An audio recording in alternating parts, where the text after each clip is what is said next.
I'm motivated by fear. Fear of fear. I hate being scared to do something. It's very simple. This is what I believe, and I'm willing to die for it. Yeah. Period. You can't be scared to die for the truth. The truth is the only thing that's ever going to be constant. And you can't fear what might happen to you if you were to tell the truth. Because what happens to you if you don't tell the truth is worse than telling the truth will ever be. The first step before anybody else in the world believes it is you have to believe it. There's no reason to have a plan B because it distracts from plan A. And I think psychologically, the advantage that gives me over a lot of people that I have been in competition with in different situations is it's difficult to take the first step when you look how big the task is. The task is never huge to me. It's always one brick. I believe, and I learned very young, that you don't try to build a wall. You don't set out to build a wall. You don't say, I'm going to build the biggest, baddest, greatest wall that's ever been built. You don't start there. You say, I'm going to lay this brick as perfectly as a brick can be laid. There will not be one brick on the face of the earth that's going to be laid better than this brick that I'm going to lay in this next 10 minutes. Yeah. And you do that every single day. And soon you have a wall. And soon you have a wall. I've never really viewed myself as particularly talented. Where I excel is ridiculous, sickening work ethic. You know, while the other guy's sleeping, I'm working. While the other guy's eating, I'm working. The separation of talent and skill is one of the greatest misunderstood concepts for people who are trying to excel, who have dreams, that want to do things. Talent you have naturally. Skill is only developed by hours and hours and hours of beating on your craft. I always knew that I could work hard enough. There wasn't an issue with discipline, or there wasn't an issue with the ability to sacrifice or the willingness to sacrifice. There's no easy way around it. No matter how talented you are, your talent is going to fail you if you're not skilled. Mm-hmm. You know, if you don't study, if you don't work really hard and dedicate yourself to being better every single day. Mm-hmm. This one year, my father had his shop, and he decided for whatever reason that he wanted a new wall on the front of his shop. So he tore down probably about 16 feet high and probably about 30 feet long. He just completely tore the wall down, and my brother and I had to dig a 6-foot hole.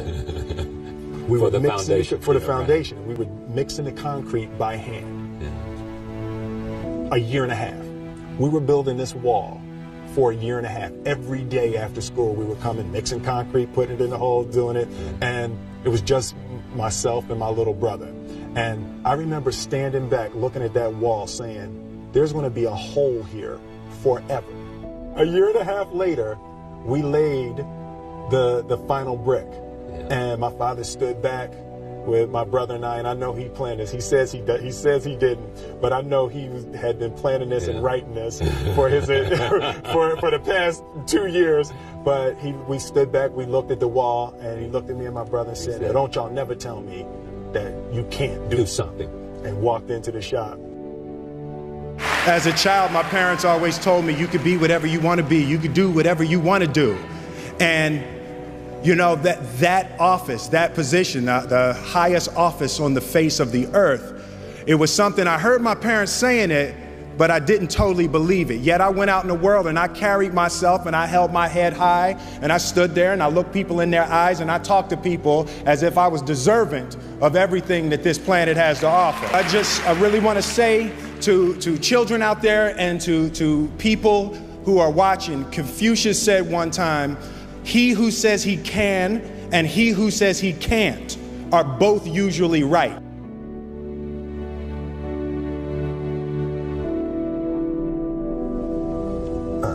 having the opportunity to study greatness.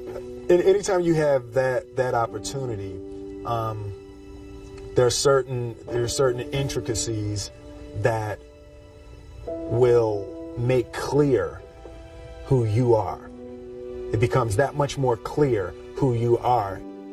The definition of who I am is very clear to me, and it also redefines who I want to be. In that I know for a fact that I'm stronger than I thought I was. You know, you can't help but ask yourself the question, what would I do if I was in Muhammad Ali's shoes? I'm not the best at anything. You know what I mean? Eddie Murphy is funnier than I'll ever be. Denzel is more powerful than I'll ever be. I think that my strength is I can do everything well. You know, I can do a little bit of everything, and that's what I concentrate on to be my strength. I'll never be able to compete with Denzel. I enjoy connecting with people and ideas, and you know, I have a mission statement. So every year for probably the past 10 years, I've worked out a mission statement for myself.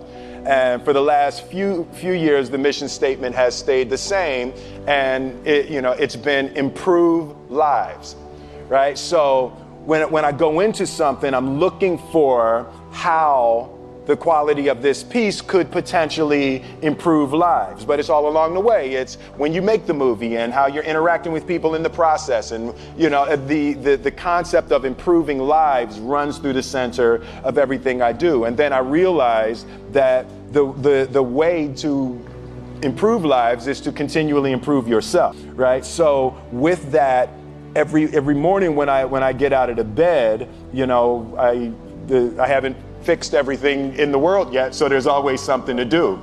I want my life, I want my work, my family, I want it to mean something. If you are not making someone else's life better, then you're wasting your time. Your life will become better by making other lives better.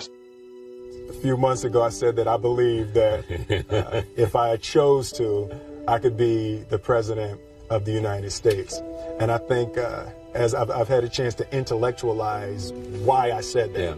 And I think that there's a certain delusional quality that all successful people have to have. You have to believe that something different than what has happened for the last 50 million years of history. You have to believe that something different can happen. The one thing that I truly tried to communicate in the interpretation of Ali is the complex simplicity of greatness. And how greatness is not this wonderful, esoteric, elusive, God-like feature that only the special among us will ever taste. It's something that truly exists in all of us. Loss is bound to joy. Like pain and suffering are bound to joy. The being able to survive something is actually a big part of being able to find that next wave of joy. You appreciate smaller things. I hated being scared, that I didn't want to even take the meeting. I just hated that being scared to do something. And I think what developed in my early days was the attitude that I started attacking things that I was scared of.